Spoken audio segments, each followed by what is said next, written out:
बिस्मिल्लाहिर्रहमानिर्रहीम। अम्मा ने जबरदस्ती मेरी शादी अपनी जाहिल तरीन भांजी से करवा दी और बोली कि इसे भी अपने साथ अमेरिका ले जाओ। मैंने उस पेंडू की तरफ शादी की रात पलट कर भी ना देखा और परदेश चला गया। मुझे इस रिश्ते की कोई परवाह नहीं थी। मेरे लिए वो सिर्फ एक कागजी रिश्ता था, एक ऐसा रिश्ता जिसे मैंने दिल से कभी कबूल ही नहीं किया। मैंने ना कभी उसकी खबर ली, ना उसकी जिंदगी में झांकने की जरूरत महसूस की।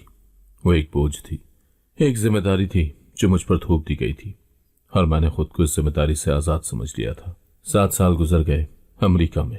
मैंने अपनी जिंदगी बना ली थी, जहां मेरा सब कुछ था, जहां मैं एक कामयाब बिजनेसमैन बन चुका था, जहां मेरे दोस्त, मेरी आजादी और मेरा शानदार लाइफ स्टाइल था। मैंने वहां अपनी जिंदगी को मुकम्मल कर लिया था और अब मैं वो कदम उठाने जा रहा था जिसके लिए मैं कई साल इंतजार कर चुका था। मैं अपने साथ एक लड़की लाया था, एक ऐसी लड़की जो हर लिहाज से मेरी हमपल्ला थी, खूबसूरत, मुहज्जिब और मेरी जिंदगी के काबिल। मैंने फैसला कर लिया था कि मैं अपनी गंवार बीवी को तलाक दूंगा और अपनी नई जिंदगी शुरू करूंगा। मैं जैसे ही घर पहुंचा, सब कुछ बदला बदला लग रहा था। अम्मा काफी कमजोर लग रही थी, मगर उन्होंने खुशी से मुझे गले लगा लिया। उनके चेहरे पर एक अजीब सी रोशनी थी, जैसे उनका बिछड़ा हुआ बेटा वापस आ गया हो। मैंने उनके सामने अपनी बात रख दी कि मैं यहां सिर्फ अपनी शादी खत्म करने आया हूं और अब मेरी जिंदगी में एक नई औरत आ चुकी है।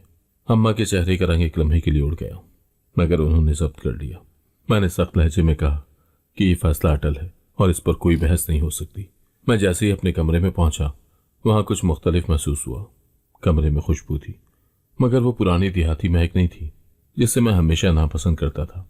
ये एक मुहज्जिब और नफीस खुशबू थी, जैसे किसी ने बहुत एहतियात से हर चीज को तरतीब से रखा हो। मैंने हैरत से इर्द गिर्द देखा, मगर जो मंजर मैंने दरवाजे के बाहर देखा, उसने मेरे कदम वहीं रोक दिए। मेरे सामने एक खूबसूरत तरीन, नाजुक सी लड़की खड़ी थी। वो इतनी हसीन थी कि मैं चंद लम्हे के लिए सांस लेने तक भूल गया। लंबे घने बाल, गहरी सी आंखें, नाजुक सी हंसी और वो पुरएतमाद चाल। ये कौन थी? मैंने बेख्तियार नजरें उसके चेहरे पर जमा दी। फिर अचानक वो बोली, शुक्र है आखिर आप आ ही गए। अब मुझे तलाक दें ताकि मैं अपनी जिंदगी जीना शुरू कर सकूं। मेरा दिमाग घूम गया। ये क्या कह रही थी? मैंने सख्ती से कहा, ये क्या बकवास है? तुम कौन हो? उसने मुस्कुराकर जवाब दिया, मैं वही हूं जिसे आपने 7 साल पहले एक बोझ समझकर छोड़ दिया था। मैं वही हूं जिसे आपने पेंडू कहा था। मैं आपकी बीवी हूं अहमद। मुझे लगा जैसे किसी ने मेरे कानों में बम फोड़ दिया हो। ये कैसे मुमकिन था? वो लड़की जो 7 साल पहले मेरे लिए शर्मिंदगी का बाइस थी, वो जो गली में क्रिकेट खेलती थी, वो जो बोलने के सलीके से नावाकिफ थी, वो आज एक मुकम्मल, बावकार और खुद-एतमाद औरत कैसे बन गई? मेरे अंदर एक अजीब सा इश्ताल उठा, मगर साथ ही एक बेचैनी भी थी। वो अपनी बात मुकम्मल करके अंदर चली गई, जैसे उससे कोई परवाह न हो। मैंने गुस्से में मां की तरफ देखा, मगर उनकी आंखों में कुछ ऐसा था जो मुझे मजीद बेचैन कर गया। वो खामोशी से मुस्कुरा कर बोली, वक्त सबको बदल देता है बेटा। मुझे रात भर नींद न आई। मेरे दिमाग में बार बार वही अल्फाज गूंज रहे थे, मुझे तलाक दें ताकि मैं अपनी जिंदगी जीना शुरू कर सकूं। मैंने पलटकर उस लड़की को कभी अहमियत नहीं दी थी, मगर आज जब वो मेरी नजरों के सामने थी तो मेरे अंदर कुछ टूट रहा था। मैंने गुस्से से सोचा कि अगर वाकई वो तलाक चाहती है तो उसे मैं अपनी मर्जी से जाने नहीं दूंगा। मैंने फैसला कर लिया कि मैं उसे रोकूंगा, मगर क्यों? क्या ये मेरी अना थी या कुछ और? मेरी जिंदगी में आज़ादी सबसे अहम थी। मैंने हमेशा बड़े शहरों में जिंदगी गुजारी और पुरएतमाद लड़कियां हमेशा मुझे मुतासर करती थी। मैं ऐसी औरत का साथ चाहता था जो मेरी तरह खुली सोच रखती हो, जो सिर्फ एक कोने में बैठकर शर्म से ना घबराए बल्कि दुनिया का सामना कर सके। मगर अम्मा को अपनी पेंडू भांजी में न जाने क्या दिखा था उस वक्त कि वो मेरी एक न सुन रही थी कि उन्होंने रातों रात गांव का सफर बांध लिया। गाड़ी का सफर तवील और बेजार कुन था। खिड़की से बाहर झांकने पर बस गर्द, मिट्टी और कच्चे रास्ते ही नजर आ रहे थे। मैं एक लम्हे को भी नहीं भूल सकता था कि मुझे यहां जबरदस्ती घसीटा जा रहा है। मां ने किसी बहस का मौका ही नहीं दिया था और अब मैं अपनी तकदीर को कोस रहा था। अम्मा, मैं आखिरी बार कह रहा हूं, मैं वहां नहीं जा रहा। मां ने एक सख्त नजर मुझ पर डाली, जैसे मैंने कोई बहुत बड़ी गुस्ताखी कर दी हो। अहमद, तुम चुप करके बैठ जाओ। जो मैं कह रही हूं वही होगा। मरियम बरसों से तेरी राह देख रही है और अब वक्त आ गया है कि तू उससे शादी करे। मैंने झुंझुलाकर सर झटका। मां, मैं एक कामयाब बिजनेसमैन हूं, अमेरिका में रहता हूं। मेरा एक मयार है, आप चाहती हैं कि मैं एक गांव की पेंडू लड़की से शादी कर लूं? मां की नजरें गुस्से से सुर्ख हो गई। बस कर, जबान संभाल कर बात कर। वो तेरी खाला की बेटी है, तुम्हारी मंगेतर है और जल्द ही तुम्हारी बीवी बनेगी। मैंने अपनी मुठ्ठियां बींच ली। बीवी? वो? मां प्लीज, वो क्या करेगी मेरे साथ? अमेरिका में जाकर देसी घी में तली हुई रोटियां बनाएगी। मां ने मेरा हाथ जोर से दबाया। अगर तूने ये शादी न की तो तू मेरे लिए मर गया समझ। गांव की एक पुरानी टूटी फूटी हवेली के सामने जाकर गाड़ी रुक गई। मैंने गाड़ी का दरवाजा खोला और उतरते ही अपनी सांसें काबू में करने की कोशिश की। यह सब ख्वाब सा लग रहा था या शायद भयानक हकीकत। सामने सहन में एक अजीब हलचल थी। कुछ बच्चे नंगे पांव दौड़ रहे थे, कोई दीवार पर चढ़ने की कोशिश कर रहा था और सबसे आगे एक लड़की थी जो हाथ में बैट लिए क्रिकेट खेल रही थी। मेरी नजरें कुछ लम्हों के लिए उसी पर जम गई। वो लड़की घुटनों तक मिट्टी में लटपट थी। उसका दुपट्टा कंधे पर कहीं अटका हुआ था और कपड़े गर्द से भरे हुए थे। एक हाथ में बैट था और दूसरे से वो अपने माथे पर से पसीना पहुंच रही थी। आओ भाई, तुम्हारे भाई को भी बॉल करो, एक बच्चा चीखा। वो लड़की शर्मा कर पीछे हट गई, जैसे उसे अब एहसास हुआ हो कि कोई उसे देख रहा है। उसकी नजरें अचानक मुझ पर पड़ी और उसने झिझकते हुए फौरन दुपट्टा ठीक किया, गर्द साफ करने की नाकाम कोशिश की और वहां से अंदर जाने के लिए दौड़ लगा दी। मैंने नागावारी से सर झटक दिया। ये किस किस्म के लोग थे? मैं पैर पटकता हुआ अंदर चला गया और जैसे ही खाला ने मुझे देखा, उनके चेहरे पर खुशी फैल गई। अहमद, बेटा कितना बड़ा हो गया है?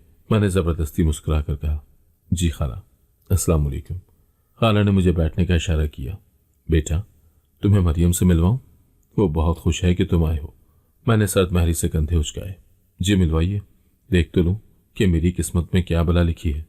खाला ने दरवाजे की तरफ इशारा किया। ये रही मरियम। और मेरा दिमाग घूम गया। ये वही लड़की थी जो कुछ देर पहले बच्चों के साथ क्रिकेट खेल रही थी। वही मिट्टी से भरी हुई, बेढंगे दुपट्टे में लिपटी और शर्म से नजरें झुकाए खड़ी थी। ये मरियम है? मैंने बेयकीनी से कहा। खाला ने फख्र से सर हिलाया। हाँ बेटा, ये तुम्हारी होने वाली दुल्हन है।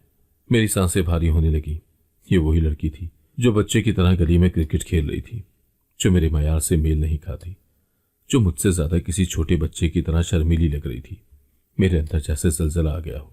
मैंने जोर से अपनी कुर्सी की पुश्त को पकड़ा और एक तंजिया कहकहा लगा दिया। माँ, खाला, ये मजाक है ना? अम्मा ने मेरा हाथ जोर से दबाया। जबान संभाल कर बात कर, ये तेरी बीवी बनने वाली है। मैंने हैरत और गुस्से में बारी बारी माँ और खाला को देखा, फिर अपना रुख मरियम की तरफ मोड़कर जहर भरे अल्फाज बोले। तुम्हें शर्म नहीं आती? शादी होने वाली है और तुम गलियों में मिट्टी में लौट रही हो। ये क्या तरीका है?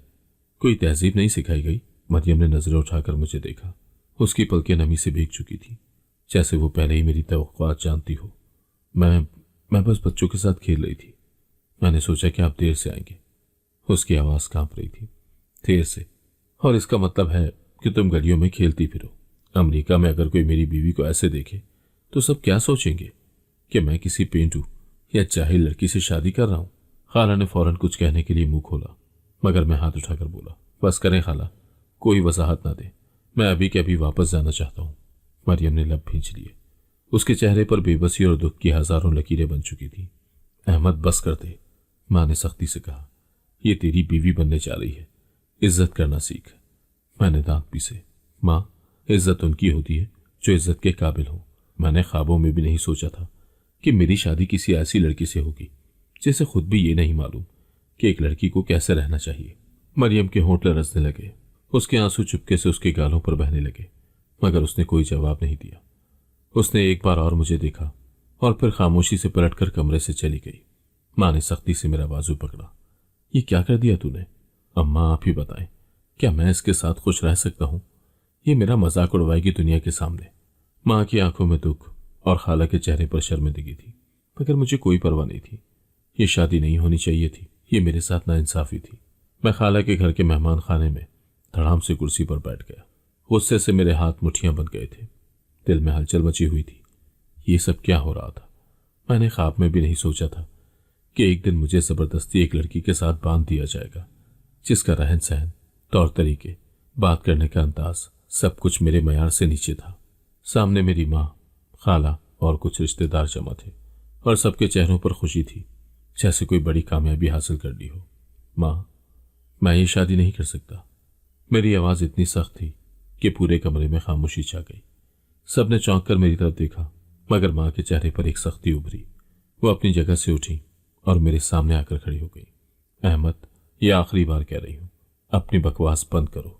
ये रिश्ता बरसों से तय है और तुम इससे इनकार नहीं कर सकते। मैंने सर झटका। क्यों नहीं कर सकता? ये मेरी जिंदगी है। मुझे ये हक होना चाहिए कि मैं अपनी पसंद की लड़की से शादी करूं, ना कि किसी ऐसी से जो कि अभी भी बच्चों के साथ गली में खेलती फिरती है। खाला का चेहरा फक हो गया। उनके होंठ कांपे, मगर उन्होंने कुछ न कहा। मां ने मेरी कलाई मजबूती से पकड़ी और झटके से खींचकर करीब किया।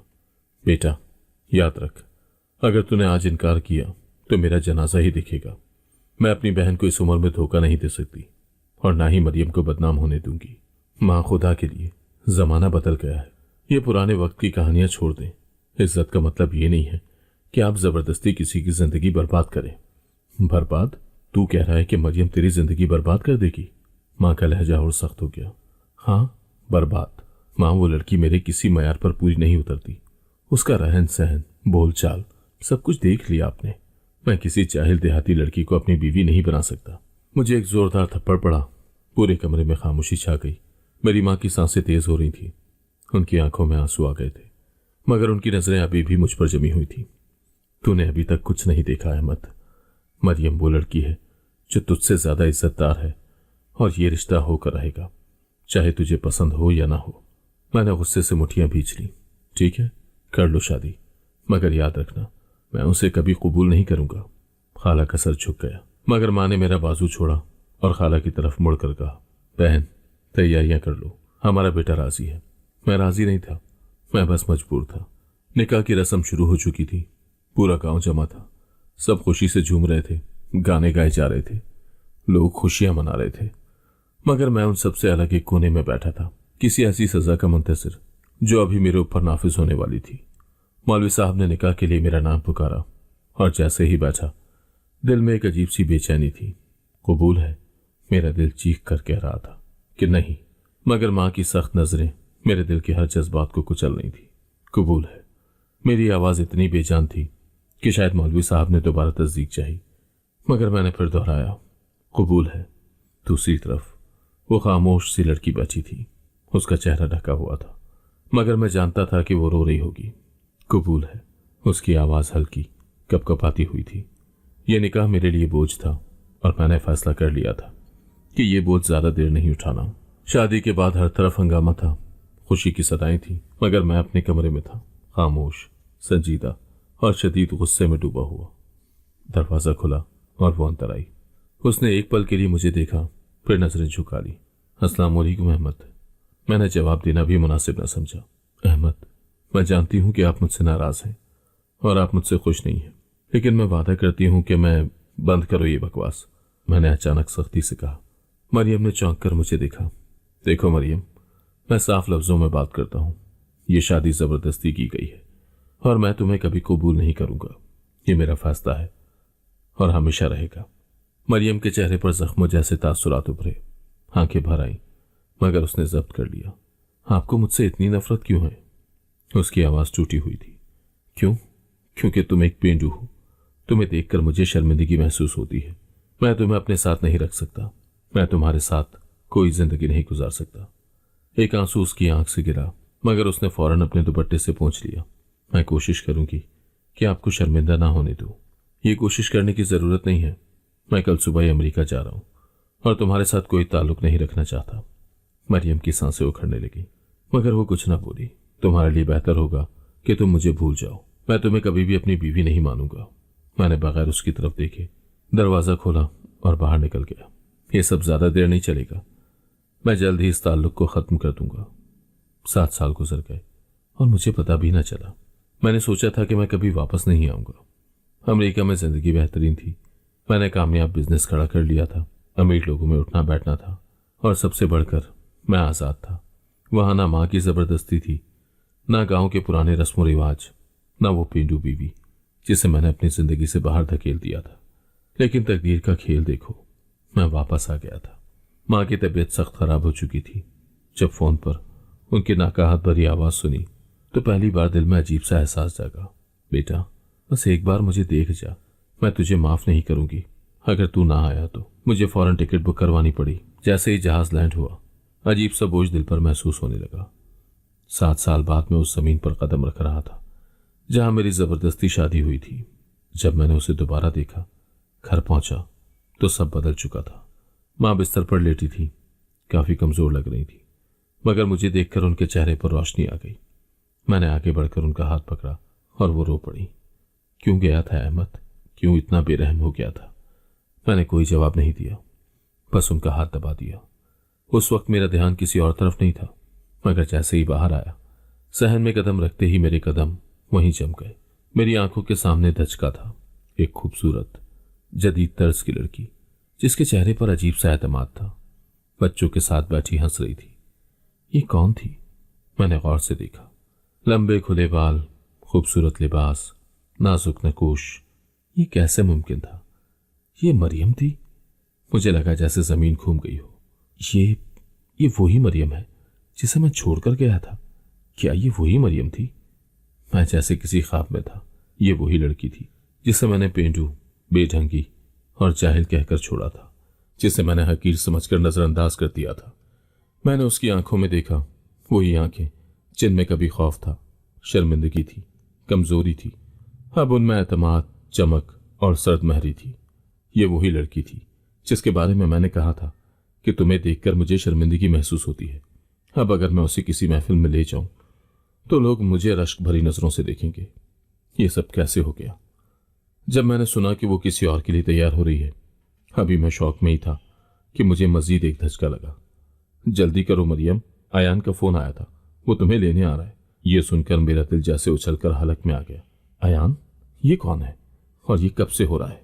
मां ने ठंडी सांस दी। वो तुम्हें छोड़कर अपनी जिंदगी में आगे बढ़ चुकी है अहमद। अब वो तुम्हारी नहीं रही। ये सुनकर मेरा खून खौलने लगा। मैंने गुस्से में मरियम के कमरे की तरफ कदम बढ़ाए। दरवाजा धक्का देकर खोला। वो हैरत से मेरी तरफ देखने लगी। तुम्हें क्या लगता है कि तुम किसी और के साथ शादी कर सकती हो? वो चंद लम्हे खामोश रही, फिर मुस्कुराकर बोली, ये तुमसे किसने कहा कि मैं तुम्हारी बीवी हूं? तुम खुद कहकर गए थे कि तुम्हें मुझसे कोई सरोकार नहीं। ये क्या हो रहा था? तुम मेरी हो और तुम किसी और के साथ नहीं जा सकती। मैंने गुस्से में कहा। वो कुछ देर मुझे देखती रही, फिर तंजिया मुस्कुराहट के साथ बोली, क्या तुम वाकई अपने शौहर होने का हक दे सकते हो, या सिर्फ इसलिए मुझ पर हक जता रहे हो क्योंकि मैं अब तुम्हारे मयार पर पूरी उतरती हूं? मेरे पास कोई जवाब नहीं था। ये अल्फाज मेरे लिए जहर का तीर साबित हुए, क्योंकि मैं जानता था कि मरियम सच कह रही थी। जब मैंने पहली बार अपनी हार महसूस की, मेरे लिए ये सब किसी ख्वाब से कम नहीं था, बल्कि एक डरावना ख्वाब। ये वही मरियम थी जिसे मैंने छोड़ा था। ये वही लड़की थी जिसे मैंने हिकारत से पेंडू कहा था। ये वही थी जिसे मैंने शादी की रात जलील करके छोड़ दिया। मगर अब वो बदल चुकी थी। अब वो रो नहीं रही थी, अब वो रहम की तालिब नहीं थी, अब वो मुझसे इल्तिजा नहीं कर रही थी, बल्कि अब मैं बेबसी से खड़ा था और वो मुकम्मल तौर पर एतमाद थी। क्या बकवास है मरियम, मैंने गुस्से में कहा। यह अयान कौन है? तुम किसी और से शादी नहीं कर सकती। वो मुस्कुरा दी, वही तंजिया और बेखौफ मुस्कुराहट जो मेरे गुरूर को चकनाचूर कर रही थी। तुम्हें यह फैसला करने का हक नहीं है अहमद। 7 साल पहले तुमने मेरा हाथ झटक दिया था। अब मैं अपनी जिंदगी का फैसला खुद करूंगी। तुम मेरी बीवी हो, मैंने चिल्लाकर कहा। तुम किसी और की नहीं हो सकती। बीवी? वो हंसी, और उसकी हंसी में वही जख्मों का कर्ब था जो मैंने उसके दिल में बोया था। कभी अपनी शादी की रात याद करो अहमद। क्या तुमने मुझे बीवी का दर्जा दिया था, या तलाक की धमकी देकर रातों रात अमेरिका भाग गए थे? मेरा दिल धड़कना भूल गया। यही सच था, यही हकीकत थी। मैंने उसे कभी बीवी नहीं माना था। मेरा गुरूर, मेरी अना और उसका बदला। मैं उसकी आंखों में देखकर अपनी शिकस्त महसूस कर रहा था। मैंने कभी नहीं सोचा था कि मरियम कभी भी वो अल्फाज मेरे मुंह पर दे मारेगी जिन्हें मैं हमेशा अपनी जीत समझता था। मगर आज वो जीत चुकी थी।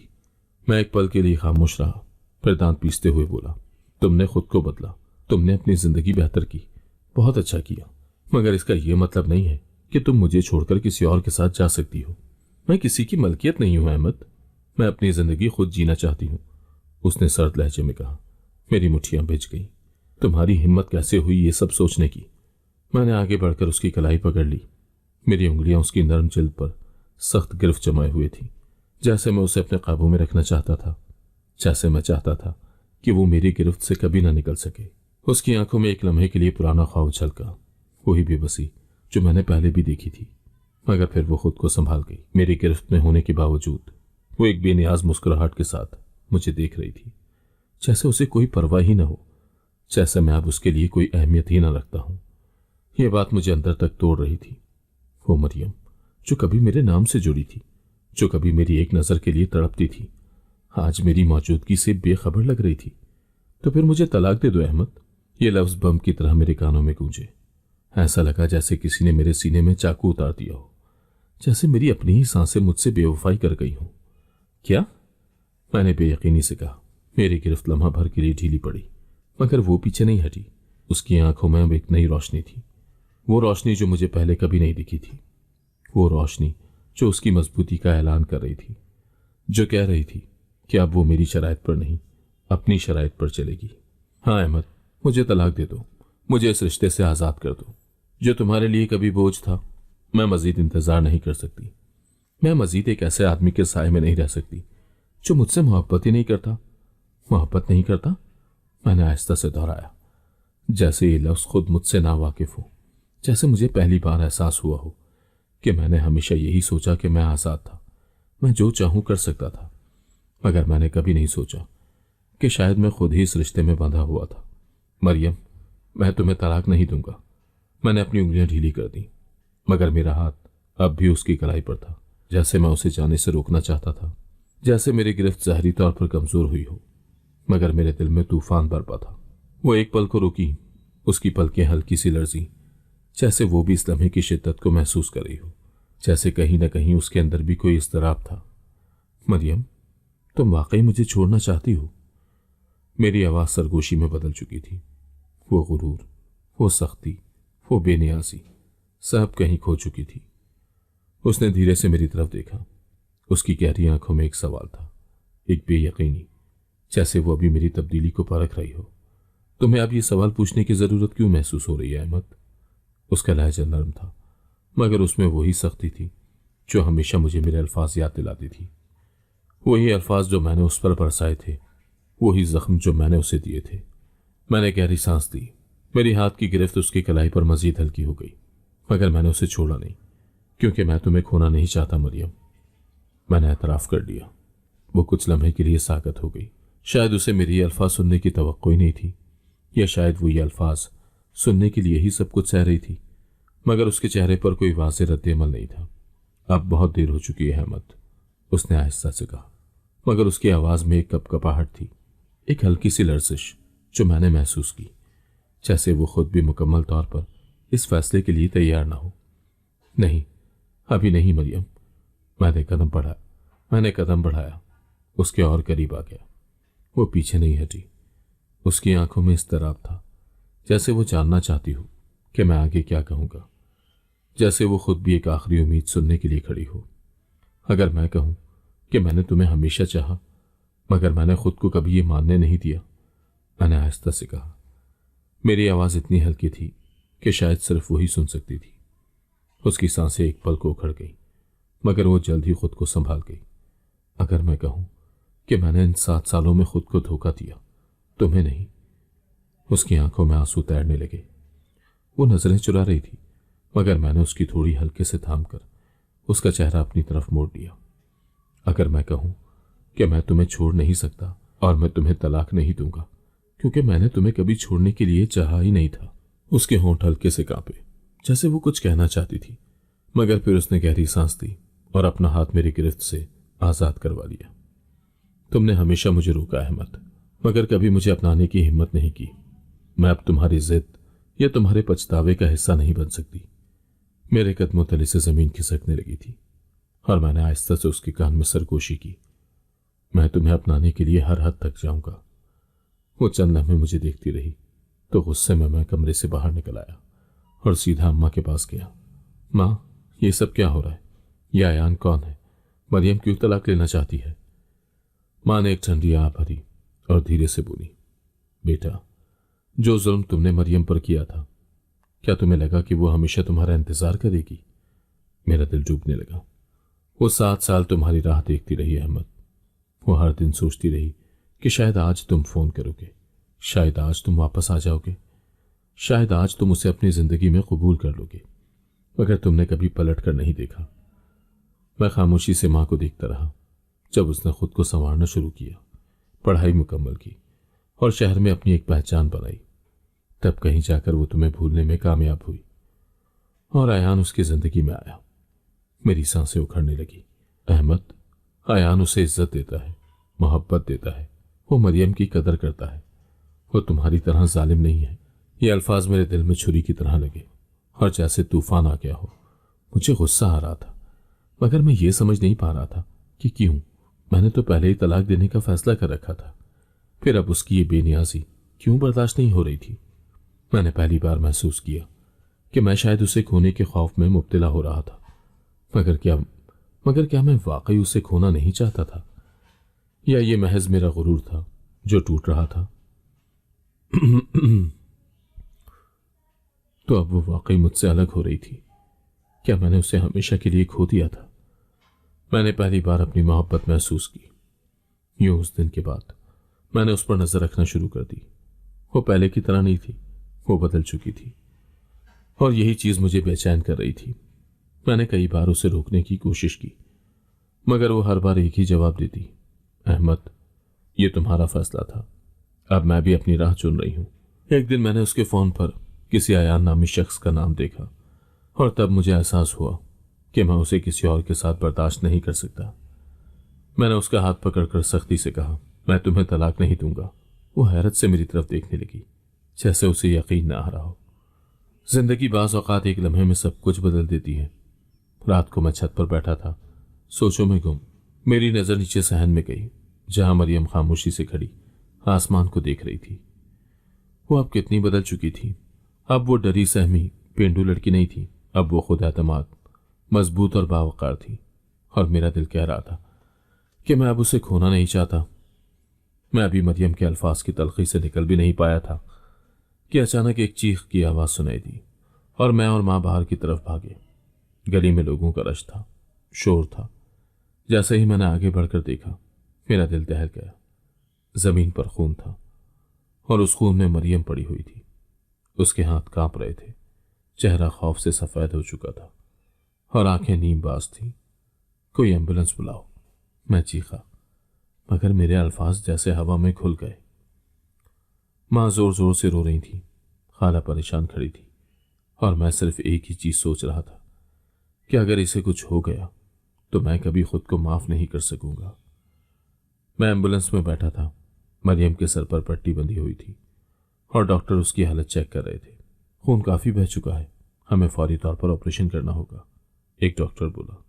मां ने मुझसे लिपट कर रोते हुए कहा, अहमद, मैंने तुमसे कहा था ना कि तुम्हें इसकी कदर करनी चाहिए थी। देख लो, अब ये सब हाथ से निकल रहा है। मेरे हाथ कांपने लगे। या अल्लाह, बस इसे बचा ले। मैं कुछ नहीं चाहता, बस मरियम को सही सलामत देखना चाहता हूं। ये वो दुआ थी जो पहली बार मेरे दिल से निकली थी। अस्पताल के बाहर मैं बेचैनी से टहल रहा था कि अचानक किसी ने मेरा बाजू पकड़ा। मैंने मुड़कर देखा, अयान खड़ा था। ये सब तुम्हारी वजह से हुआ है अहमद। उसकी आंखों में नफरत और गुस्सा था। क्या मतलब? मैंने हैरानगी से पूछा। मरियम आज मेरे साथ मिलने जा रही थी क्योंकि मैं उससे मोहब्बत करता हूं और उसकी इज्जत करता हूं, लेकिन तुमने जो जहर उसकी जिंदगी में घोला वो अब भी उसके अंदर है। वो अभी भी तुम्हारी दी हुई तकलीफ को झेल रही थी और इसी कश्मकश में वो हादसे का शिकार हो गई। ये झूठ है, मरियम ने कभी तुमसे मोहब्बत नहीं की, मैंने गुस्से में कहा। अयान हंसा, मगर उसकी हंसी में तंज था।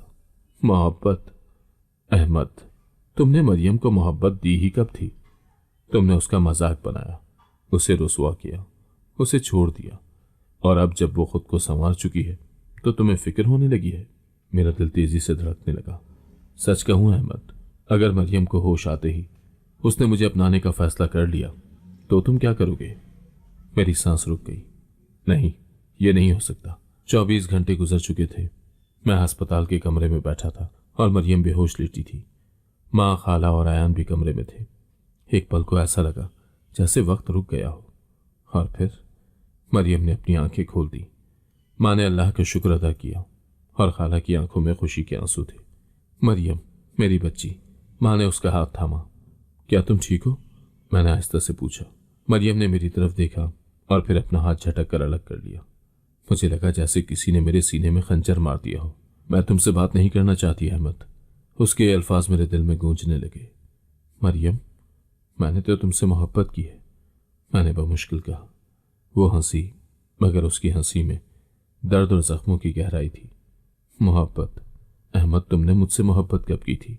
जिस दिन तुमने मेरी तहकीर की, जिस दिन मुझे छोड़कर गए, या जिस दिन मुझे किसी और की बाहों में जाता देखकर तुम्हें जलन हुई? मेरे पास कोई जवाब नहीं था। मरियम, तुम्हें आराम करना चाहिए, मैं हूं तुम्हारे साथ। अयान ने आहिस्ता से उसका हाथ थाम लिया। मेरी दुनिया अंधेर हो गई। नहीं मरियम, तुम ये मत करो। क्यों अहमद? मरियम ने बेखौफ नजरों से मेरी तरफ देखा। क्या तुम्हें याद है जब मैंने शादी की रात तुमसे इल्तिजा की थी? मैंने कहा था कि मुझे एक मौका दो, मगर तुमने क्या कहा था? ये कि मैं तुम्हें कभी बीवी नहीं मानूंगा। मेरे कदमों तले से जमीन निकल गई। अब मैं कहती हूँ अहमद, मैं तुम्हें कभी अपना शौहर नहीं मानूंगी। नहीं मरियम।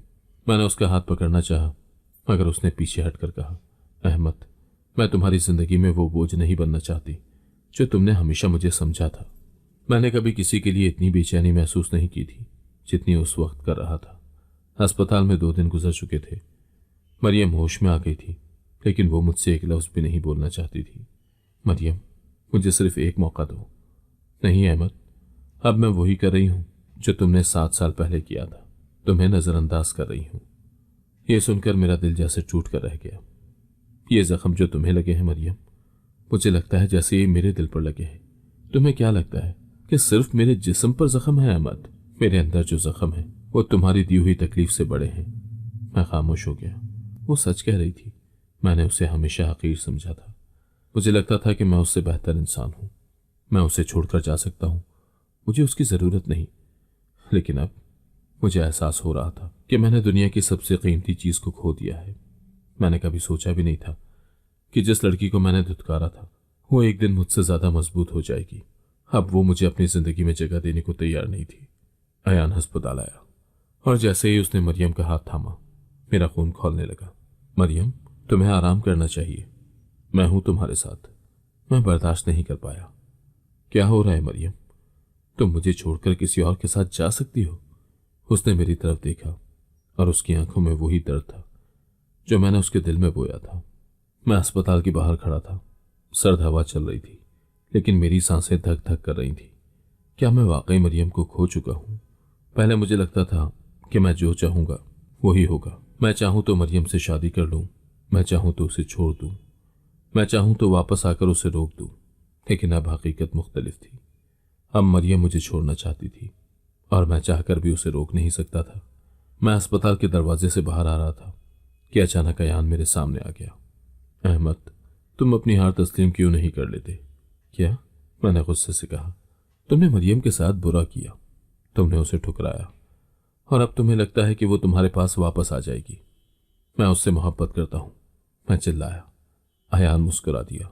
यही तो फर्क है अहमद, मैं भी उससे मोहब्बत करता हूं, मगर मैंने उसे कभी छोड़ा नहीं। ये अल्फाज मेरे सीने में खंजर की तरह लगे। तो अब फैसला मरियम का होगा, ना कि तुम्हारा। अयान ने मेरी आंखों में देखा। क्या तुम वाकई उसका फैसला कबूल करोगे या फिर अपनी जिद में उसकी जिंदगी दोबारा बर्बाद करोगे? मेरे पास कोई जवाब नहीं था। अस्पताल में मरियम सेहतयाब हो रही थी, मगर मैं अब भी इंतजार में था कि वो कोई फैसला करे। आखिर एक दिन मां ने मुझे बुलाया। बेटा, मरियम ने फैसला कर लिया है। मेरा दिल धड़कने लगा। क्या कहा उसने? मां ने मेरी आंखों में देखा और कहा, उसने कहा है कि वो तुमसे तलाक लेकर अयान से शादी करेगी। मेरे अंदर जैसे सब कुछ बिखर गया। अस्पताल के बाहर मैं बेंच पर बैठा था, हाथों में सर दबाए। ये सब मेरे साथ क्यों हो रहा है? मैंने कभी सोचा नहीं था कि मैं किसी के बगैर अधूरा महसूस करूंगा। मैं तो वो शख्स था जो चाहे वो ठुकरा सकता था। मैं तो वो था जो रिश्तों को खेल समझता था। फिर ये तकलीफ क्यों? मुझे अब भी वो लम्हा याद था जब शादी की रात मरियम ने आंसू भरी आंखों से कहा था, क्या मैंने कुछ गलत किया? और मैंने सर्द लहजे में जवाब दिया था, हाँ, तुम पैदा हुई हो। अब वही मरियम मुझे अपनी जिंदगी से निकाल चुकी थी। अस्पताल में मैं अपने कमरे में बैठा था। बेटा, माँ के बताए हुए मरियम के फैसले के बाद मेरे अंदर जैसे कोई तूफान आ गया। नहीं माँ, ये नहीं हो सकता। बेटा, तुमने उसे छोड़ा था अब वो अपनी नई जिंदगी शुरू करना चाहती है और तुम्हें उसे जाने देना होगा। मैं उसे जाने नहीं दूंगा माँ। मैं मरियम के बगैर नहीं रह सकता। माँ ने मेरा हाथ थामा। यही तो मसला है अहमद, तुमने उस वक्त उसकी कदर नहीं की जब वो तुम्हारे पास थी। अब जब वो किसी और के साथ खुश रहना चाहती है तो तुम उसे रोकने की कोशिश कर रहे हो। माँ, मैं उससे मोहब्बत करता हूँ। मोहब्बत? माँ की आंखों में गुस्सा था। तुमने कभी उसे इज्जत दी? कभी उसके जज्बात समझे? तुमने तो उसे अपनी जिंदगी में कबूल तक नहीं किया था और अब तुम्हें मोहब्बत याद आ रही है। माँ, मैंने गलती की, लेकिन मैं अब उसे दोबारा खोना नहीं चाहता। माँ ने गहरी सांस ली और बोली, तू जाकर उसे मनाने की कोशिश कर, लेकिन अगर उसने तुम्हें मुस्तरद कर दिया तो तुम्हें उसकी जिंदगी से हमेशा के लिए निकल जाना होगा। मरियम अस्पताल के बेड पर बैठी खिड़की से बाहर देख रही थी। उसकी आंखों में वही सुकून था जो मुझे बेचैन कर रहा था। क्या तुम वाकई मुझे छोड़ना चाहती हो मरियम? उसने सर झुका लिया मगर कुछ नहीं बोली। जो कुछ मैंने किया मैं उस पर शर्मिंदा हूं मरियम, लेकिन प्लीज मुझे एक मौका दो। वो खामोश रही, फिर बोली, क्या तुम्हें याद है जब मैंने तुमसे एक मौका मांगा था? हाँ याद है, मैंने नरमी से कहा। तुमने क्या कहा था? मैंने कहा था कि मैं तुम्हें कभी अपनी बीवी नहीं मानूंगा। मैंने शर्मिंदगी से सर झुका लिया। मरियम की आंखों में आंसू आ गए। अहमद, मैंने 7 साल तुम्हारी राह देखी थी, अब मैं खुद के लिए जीना चाहती हूँ। मरियम प्लीज तुम अयान से शादी मत करो। तुम्हें तकलीफ हो रही है अहमद? हाँ हो रही है, बस यही वो तकलीफ है जो मैंने 7 साल महसूस की थी। मरियम, मैं तुमसे मोहब्बत करता हूँ, मैंने बेबसी से कहा, लेकिन मैं तुमसे मोहब्बत करना छोड़ चुकी हूँ अहमद। यह सुनकर मेरी दुनिया वीरान हो गई। मैं अस्पताल से निकला, मेरा दिमाग तेजी से चल रहा था। मैं उसे खोने नहीं दूंगा। मैं सीधा मस्जिद गया और पहली बार अल्लाह ताला के आगे झुक गया। या अल्लाह, मुझे मेरी मरियम वापस दे दे। मेरी आंखों में आंसू थे और दिल में शदीद बेचैनी। फिर मैं एक बड़ा फैसला लेकर मरियम के पास पहुंचा। मरियम, अगर तुम चाहो तो मैं तुम्हारे सामने घुटने टेक सकता हूँ। वो हैरत से मुझे देखने लगी। मैं तुम्हारे बगैर नहीं रह सकता मरियम। मैं माजी का अहमद नहीं हूँ। मैं वो शख्स नहीं हूँ जिसने तुम्हें छोड़ दिया था। मैं वो शख्स हूँ जो तुम्हारी मोहब्बत के बगैर मर सकता है। बस एक बार मुझे अपना लो मरियम। वो कुछ लम्हे खामोश रही, फिर उसकी आंखों में आंसू आ गए। मुझे तुम्हारे फैसले का इंतजार रहेगा मरियम, मैंने कहा और वहां से चला गया।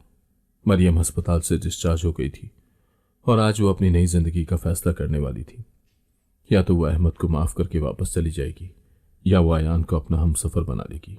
घर में सब लोग जमा थे और मेरी सांसें बेतरतीब थी। या अल्लाह, मुझे मेरी मरियम वापस दे दे। अम्मा ने मेरा हाथ दबाया। बेटा, अगर मरियम ने तुम्हें माफ ना किया तो सब्र करना। माँ, मैं उसे खोना नहीं चाहता। माँ ने आहिस्ता से कहा, कभी कभी मोहब्बत में सब्र भी जरूरी होता है। मेरे अंदर बेचैनी बढ़ती जा रही थी। ये मेरी जिंदगी का सबसे अहम लम्हा था। मरियम सबके सामने आई और उसकी आंखों में वही ठहराव था जिसने मुझे हमेशा के लिए बदल दिया था। मैं आज एक फैसला करने जा रही हूँ, एक ऐसा फैसला जो मेरी जिंदगी को हमेशा के लिए बदल देगा। मेरा दिल तेजी से धड़कने लगा। क्या वो मुझे माफ कर देगी? मरियम ने मेरी तरफ देखा, फिर अयान की तरफ, और फिर धीरे से कहा, अयान, तुम एक अच्छे इंसान हो। तुमने हमेशा मेरा साथ दिया, मेरी इज्जत की, मुझे संवारने में मेरी मदद की। मेरा दिल जैसे रुकने लगा। लेकिन मैंने चौंक कर मरियम की तरफ देखा। लेकिन मैं तुमसे मोहब्बत नहीं कर सकी अयान। अयान के चेहरे पर सदमा था और मेरे अंदर उम्मीद की एक किरण जाग उठी। मैंने जिंदगी में पहली बार अपनी कदर की, खुद को संवारा, अपनी जिंदगी बेहतर की। और इस सब के बाद मैंने ये भी जाना कि मैं किसी जबरदस्ती के रिश्ते में नहीं रहना चाहती। मैं बेचैनी से इंतजार कर रहा था कि वो आगे क्या कहेगी। अहमद, मरियम ने मेरी तरफ देखा। मैं तुमसे मोहब्बत करती थी, शायद आज भी करती हूँ, मगर मैं नहीं चाहती कि मैं तुम्हारे पास वापस जाऊं और तुम दोबारा वही अहमद बन जाओ जो कभी मेरी इज्जत नहीं करता था। मैं वो अहमद कभी नहीं बनूंगा मरियम, मैंने बेबसी से कहा। मुझे तुम्हारे लफ्जों पर नहीं, तुम्हारे अमल पर यकीन चाहिए अहमद, मरियम ने कहा और मेरी आंखों में आंखें डालकर बोली। मैं तुम्हें अभी माफ नहीं कर सकती, मगर मैं तुम्हें मौका देना चाहती हूँ कि तुम अपनी सच्चाई साबित करो। ये अल्फाज मेरे लिए किसी मुआवजे से कम नहीं थे। मैं तुम्हें साबित करके दिखाऊंगा मरियम। 6 महीने बाद मरियम ने मुझसे फासला रखा था और मैंने अपने वादे के मुताबिक खुद को बेहतर बनाने की कोशिश की। मैंने नमाज शुरू कर दी, अल्लाह ताला से दुआ मांगनी शुरू कर दी। मैंने सब्र करना सीखा। मैंने मरियम को दबाव मिलाने के बजाय उसे वक्त दिया और एक दिन माँ ने मुझे बताया, बेटा मरियम ने फैसला कर लिया है। क्या फैसला किया है माँ?